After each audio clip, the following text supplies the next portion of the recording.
ఏ దేశంలో పుట్టినా ఎందు కాలుడినా పొగడరా నీ తల్లి భూమి భారతని అన్నది మనం చిన్నప్పటి నుంచి వింటున్నాం. కానీ అలా ఎంతమంది పొగుడుతారు? సరే, పొగడకపోయినా పర్వాలేదు. మన ఇంటిని చూసుకున్నట్లే దేశం మీద కూడా ఎంతో కొంత భక్తిభావం ఉండాలి, ఇష్టం ఉండాలి. అలా ఎంతమందికి ఉంటుందంటే మన పెహల్గాం దాడిలో చాలామంది నిజస్వరూపాలు బట్టబయలైనవి. నేను దీని మీద చాలా వీడియోలు చేశాను. చాలామందికి చురకలు కూడా అంటుకున్నాయి, కానీ మార్పు రావట్లేదు. చెప్తే వినే పద్ధతి ఉంటే ప్రతి ఒక్కరూ మారతారు. ఎవరో ఏదో చెప్తే మనం వినడం ఏంటని. ఎవరో ఎందుకు చెప్తారు? చెప్పాల్సిన అవసరం ఏముంది? బాధ్యతను గుర్తు చేయడం, ఎవరినో టార్గెట్ చేయడం, ఎవరో చెప్పడం అని కాదు కదా. ఇప్పుడు జరుగుతున్న అంశం, రష్మికి హ్యాట్స్ ఆఫ్ చెప్తున్నారు లక్షలాది మంది. చూడండి, రష్మి గౌతమ్ ఎంత అద్భుతంగా పెహల్గాం అంశాన్ని ఆవిడ ఎండగట్టిందంటే, నరికేయండి అంటున్నది, పాతేయండి అంటున్నది.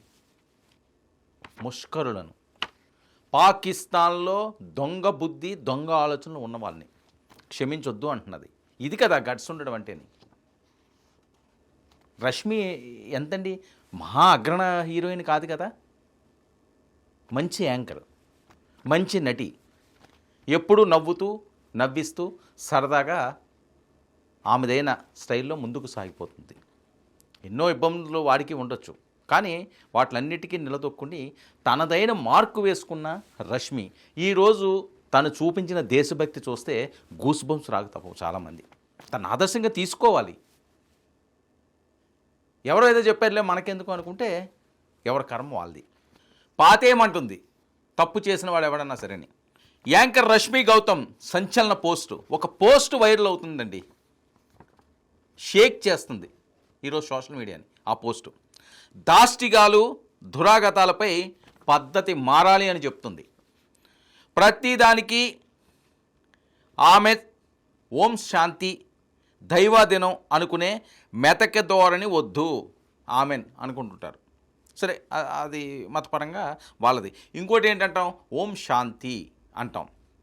దైవాదినం, దేవుళ్ళు దైవాదినం ఎలా రాసిపెట్టుంటే అలా రాసిపెట్టుంది అనుకునే మెతక ధోరణి వద్దంటుంది ఆవిడ. ముళ్ళుని ముళ్ళుతోనే తీయాలంటుంది. మరి తీద్దామా? తీయాల్సిన సమయం ఇంకా ఆసన్నమో లేదా? ఇంకా ఎంతో అమాయకులైన ప్రాణాలు కోల్పోతేనే కానీ ప్రతి ఒక్కరికి కూడా కళ్ళు తెరుచుకోవాలి. మంచితనానికి కూడా లిమిటేషన్స్ అంటూ ఉండాలి. హద్దులు మీరిన వాళ్ళకి ఎలా బుద్ధి చెప్పాలో అలాగే చెప్పాలి. ఇంకా మేము మంచిగా పోతాం అనే ధోరణి వద్దని చెప్పి రష్మి ఇచ్చిన మెసేజు, ఆవిడ చేసిన ట్వీటు చాలామంది హృదయాలను గెలుచుకుంది. ఆవిడ చిన్న నటి అవ్వచ్చు, ఓకే, ఇండియాలోనే గొప్ప యాంకర్ కాకపోవచ్చు, ఎంత గొప్ప వాళ్ళన్నది కాదండి, ఎంత పెద్ద మనసున్నదనేదే కావాలి. ఆ మనసున్న రష్మి గౌతమ్ ఇక భారత్ మాతాకి జై అనని వారి నాలుగు కోసేయాలంటుంది. ఇది కదా ధైర్యం అంటే, ఇది కదా దమ్ అంటే, ఇది కదా రష్మి అంటే. ఎంతమంది ఈ రకంగా మాట్లాడారు? అది రెచ్చగొట్టడం కాదు, రగిలిపోతున్న గుండెల్లో నుంచి వచ్చిన భావోద్వేగం. లేకపోతే ఆవిడకి అవసరమే ఉంది? రష్మికి అవసరమే ఉంది? అవసరం లేదు. కానీ ఆవేదన, అరే ఈ గడ్డ మీద మనం పుట్టాం, ఈ గడ్డ మీద మనం బతుకుతున్నాం, ఈ గడ్డ మీద గాలి పీలుస్తున్నాం, ఈ గడ్డ మీద తిండి తింటున్నాం, ఎవడో వచ్చి మన్నేం చేయడం ఏంట్రా అని తొడ కొట్టాల్సిన అవసరం లేదా? మీసం మెలేయాల్సిన అవసరం లేదా? మాట్లాడవలసిన అవసరం లేదా? పోట్లాడవలసిన అవసరం లేదా? ఎవరింట్లో వాళ్ళు సుఖంగా ఉండి ఎవరింట్లో వాళ్ళు ఆనందంగా ఎంజాయ్ చేస్తుంటే సరిపోద్ది వాళ్ళ దాన్ని. పక్క వాళ్ళ కోసం కూడా ఆలోచించాలి. ఎంతసేపు మన స్వార్థాలు, మన బతుకులు, మన జీవితాలు, మన ఎంజాయ్మెంట్లు కాదు. దేశానికి కష్టం వచ్చినప్పుడు ప్రతి ఒక్కరు సైనికుడిగా అవ్వాలి, లేకపోతే ఈ దేశంలో బతికే హక్కే లేదు అన్నది చాలామంది మాట్లాడే మాటలు. దేనికోసం నువ్వు ఉండాలి?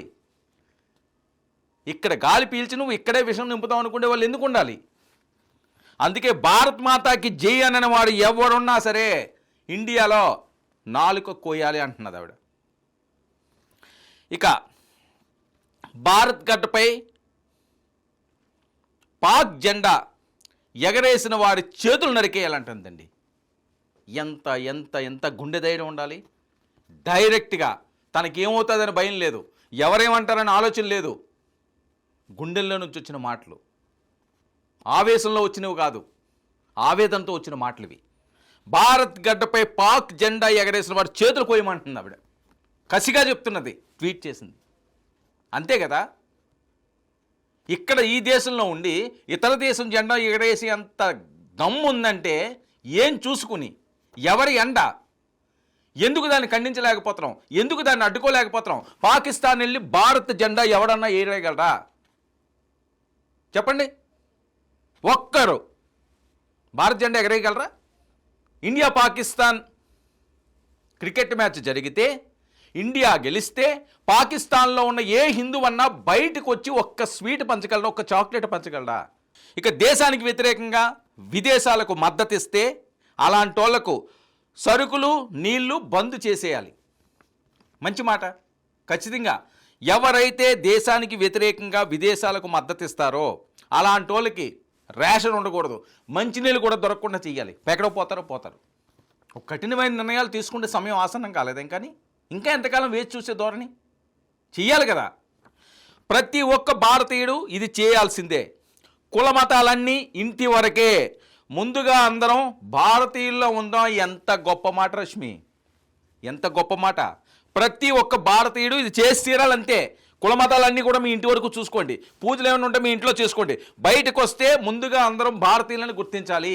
అంతేగాని నాకు ఆ దేశం మీద ఇష్టం ఉంది, నాకు ఆ మతం మీద ఇష్టం ఉంది అంటే అక్కడికి పో, అక్కడికి వెళ్ళిపో, అక్కడ ప్రార్థనలు చేసుకో, అక్కడికి వెళ్ళి జీవించు, అక్కడికి వెళ్ళి నీకు ఇష్టం వచ్చినట్లుగా సావు. ఇక్కడుండి ఆ రకంగా చేస్తానంటే పప్పులు ఉడకో, అయిపోయింది. హనీమూన్ పీరియడ్ అయిపోయింది. అడ్డగోలుగా ఉన్న వాళ్ళెవ్వరికన్నా సరే భారత్లో హనీమూన్ పీరియడ్ అయిపోయింది. వెళ్ళండి, సర్దుకుండి వెళ్ళాలి. వెళ్ళకపోతే ఇదిగో రష్మి చెప్తుంది. ఏం చెప్తుంది? భారత మాతాకి జై అనకపోతే నాలుగు కోయమంటుంది. భారత్ గడ్డపై జెండా ఎవరైనా ఎగరైనా ఆలోచన వచ్చినా ఎగరేసినా చేతులు రెండు నడికి పోగులు పెట్టమంటుంది. ఇది కసి అంటే, ఇది మాట అంటే. ఆవిడనటే నాకేమో ఇలా అయితే వాళ్ళు చూడరు, ఇలా అయితే వీళ్ళు చెయ్యరు అని బయలుదేరి తనకి డైరెక్ట్గా చెప్తున్నది. ఇది భారతదేశ ఆడబిడ్డ అంటే, పులిబిడ్డలా మాట్లాడింది ఈరోజు రష్మి. అందుకనే ఎంతోమంది మన్ననలు పెంచుకుంటున్నది. ఇక దేశభక్తి మొక్కుబడి కారాదు. ప్రతి పౌరుడికి దేశభక్తి తప్పనిసరిగా ఉండి తీరాలి. ఇందులో ఉదారవాదానికి ఛాన్సే లేదు. ప్రతి ఒక్కడికి దేశభక్తి అన్నది అమ్మో ఇక్కడ ఉన్నాం కదా, ఇక్కడ బతుకుతున్నాం కదా, ఏదో అనేద్దాంలే, జై భారత్ అనేద్దాం, లేకపోతే జెండా పండుగలో చాక్లెట్ తినేద్దాం, ఇది కాదు. ఖచ్చితంగా ఉండి తీరాలి. అది మొక్కుబడి కారాదు. దేశభక్తి అన్నది ఎవరికి మొక్కుబడి కారాదు. నీ ఇంటిని నువ్వు ఎలా చూసుకుంటున్నావో దేశాన్ని అలాగే చూసుకోవాలి. నీ ఇంటి మీద నీకు ఎంత ప్రేమానురాగాలు ఉంటాయో దేశం మీద కూడా అలాంటి ప్రేమానురాగాలే ఉండి తీరాలి. నువ్వు ఇక్కడ ఉండాలి అంటే అదే నీ అర్హత. అది కాకపోతే పో, ఇక్కడ జీవించడానికే ఛాన్స్ లేదు. ఇక కరెంట్ ఇష్యూపై స్పందించడంలో ముందుండే రష్మి, ఆపరేషన్ సింధూర్పై విమర్శలను తప్పుపట్టిన రష్మి. ఇక యుద్ధ సమయాల్లో శత్రువుని కీర్తించడం, సొంత నాయకుడిని విమర్శించడం రాజద్రోహమే. ఎవరిని పడితే వాళ్ళు మాట్లాడతారు. యుద్ధ సమయాల్లో శత్రువునేమని కీర్తిస్తారట, సొంత నాయకుడినేమని విమర్శిస్తుంటారట. రాజకీయాలన్నీ కూడా పక్కన పెట్టాలి కదా. ఏ పార్టీ అయినప్పటికీ, కాంగ్రెస్ అవనివ్వండి, ఎన్డీఏ అవనండి, మీరేదో మీ రాజకీయ పంచాయతీలు ఏమైనా ఉంటే పెట్టుకోండి. దేశానికి ముప్పు వాటిల్లినప్పుడు, దేశానికి కష్టం వచ్చినప్పుడు, దేశానికి ఇబ్బంది వచ్చినప్పుడు మీ కుళ్ళు రాజకీయాల్ని, మీ కంపు రాజకీయాల్ని ప్రజల మీదకు తోయకండి. భావోద్వేగాలు రెచ్చగొట్టకండి. కుల మతాల మధ్య విద్వేషాలు తీసుకురాకండి. మరికొన్ని ప్రాణాలు పోయే విధంగా ఆలోచించొద్దు. ఆ రకంగా రెచ్చగొట్టొద్దు. మీ స్వార్థం కోసం, మీ పదవుల కోసం, మీ రాజకీయాల కోసం ఎవరి మీదో మీ భావజాలాన్ని రుద్దకండి. ఇది చెప్తుంది రష్మి. చాలామంది మాట్లాడేది ఇదే. ఈరోజు తను శంషేర్గా బయటకు వచ్చింది, పులిలా గాండ్రించింది, తోలు తీయమంటుంది, పాతేస్తామంటుంది. ఇక ఇలాంటి పని కలలో కూడా చేయొద్దన్న రష్మి యుద్ధం గురించి పూర్తి వివరాలు బయట పెట్టడం, వివరాలు అందించాలని ఆశించడం సాధ్యం కాదు. దేశ రక్షణ విషయాలు సీక్రెట్గా ఉంచాల్సిందే. దేశ రక్షణ విషయాలన్నీ కూడా సీక్రెట్గా ఉంచకుండా మొన్న వచ్చింది ఆవిడ జ్యోతి. ఏం చేసిందండి ఆ మల్హోత్రా వచ్చి?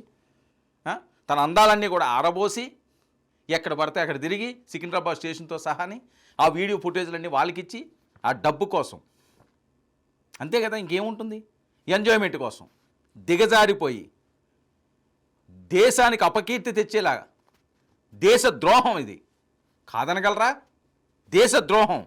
అలాంటి వాళ్ళని ఏం చేయాలండి, ఏరుకు పాడిపోతే? రష్మి అందుకని అంటున్నా, తోటి మహిళ ఉండి ఇలాంటి వాళ్ళ కోసమే ఆవిడ చెప్పిన ఎగ్జాంపుల్ కూడాని.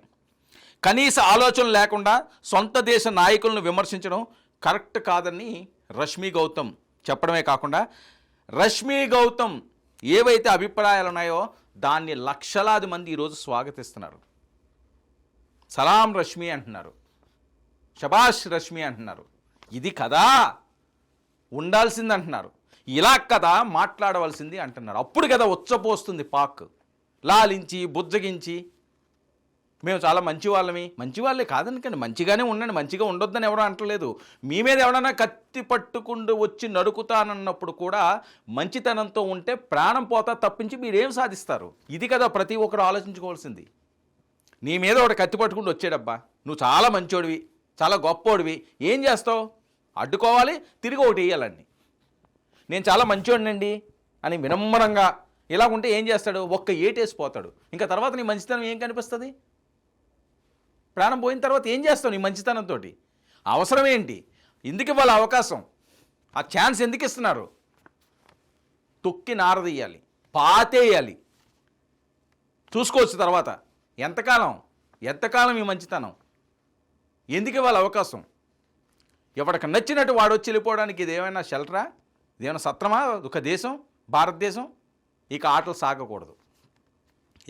సాగకూడదు. ఖచ్చితంగా దీని మీద ఉక్కుపాదం మోపాలి. రష్మి ఏదైతే చెప్పిందో, ఏం పీకలేరని పాక్కి హెచ్చరించిందో అదే స్ఫూర్తి ప్రతి ఒక్కరిలో ఉండాలి. భారత్ మాతకి జై అన్నవాడు మాత్రమే భారత గడ్డపై ఉండాలి. భారత్ గడ్డపై ఇతర దేశ జెండా ఎవరు వేసినా సరే, ఎగురు వేయాలనే ఆలోచన వచ్చినా 2 చేతులు నరకమంటుంది. మరి ఆ విధంగా ముందుకు వెళ్ళాలి అని ఆవిడికి నెటిజన్లు అందరూ కూడా సపోర్ట్ చేస్తున్నారు. లక్షలాది మంది శభాష్ అంటున్నారు.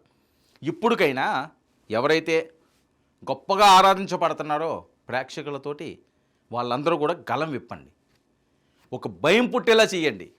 మీ మాట అంటే శిరసావహించే వాళ్ళు ఎంతోమంది ఉన్నారు. నేను చాలాసార్లు ఈ సందర్భంలో చెప్పాను, కానీ ఆ స్పందన ఏమీ కనిపించలేదు. అరకొరగానే కనిపించింది, కొంతమంది మాత్రమే స్పందించారు. ఈరోజు రష్మిలాగా ప్రతి హీరోయిన్ బయటికి రావాల్సిన అవసరం ఉంది. మీ భావాన్ని వ్యక్తం చేయండి. ఎందుకు చేయరు? మీ మనసులో దాచుకుంటే కాదు కదా. ఇప్పుడు మీరు బయటకు వస్తున్నారు, హీరోయిన్ పాత్ర పోషిస్తున్నారు, ఇంట్లో కూర్చొని చేస్తున్నారు. అది బయటకు షూటింగ్ చేస్తేనే కదా తెలిసేది మీరు ఏమి నటిస్తున్నారన్నది. కెమెరా ముందు నటించాలి కదా. కెమెరా ముందు మీ హావభావాలు చూపిస్తేనే కదా ప్రజలకు తెలిసేది. మీరు ఇంట్లో ఏం చేస్తున్నారని ఎవరికి తెలియదే. ఇక్కడికి వచ్చి మాట్లాడండి, ఆ కెమెరా ముందు మాట్లాడండి, ఆ కెమెరా ముందు ఒక మెసేజ్ ఇవ్వండి, మీ అభిప్రాయం చెప్పండి. మిమ్మల్ని ఆదర్శంగా తీసుకుని ప్రతి ఒక్కరి గుండె కూడా స్పందిస్తుంది, రక్తం మరుగుతుంది. ఆ రకంగా చేయాల్సిన అవసరం ఉంది. ప్రతి ఒక్కరిలో ఒక స్ఫూర్తి నింపాలి. అంతేగాని మనకెందుకులే, మనకు బాగా జరుగుతుంది కదా, మనం బాగా సంపాదించుకుంటున్నాం కదా, మనం బాగా ఎంజాయ్ చేస్తున్నాం కదా, మనం శుభ్రంగా తిరుగుతున్నాం కదా, మనం శుభ్రంగా తింటున్నాం కదా, మనం శుభ్రంగా పడుకుంటున్నాం కదా, ఎవడ పోతే మనకెందుకు అనే ధోరణి నుంచి బయటికి రావాలి. అది కూడా దేశద్రోహమే. మాట్లాడకపోవడం కూడా దేశద్రోహమే. దేశానికి కష్టం వచ్చినప్పుడు ప్రతి పౌరుడు స్పందించాలి, ప్రతి పౌరురాలు స్పందించాలి. లేకపోతే దేశద్రోహం కింద జమ కట్టాలి అని రష్మి ఇచ్చిన పిలుపుకి అందరూ కూడా ఫిదా అవుతున్నారు.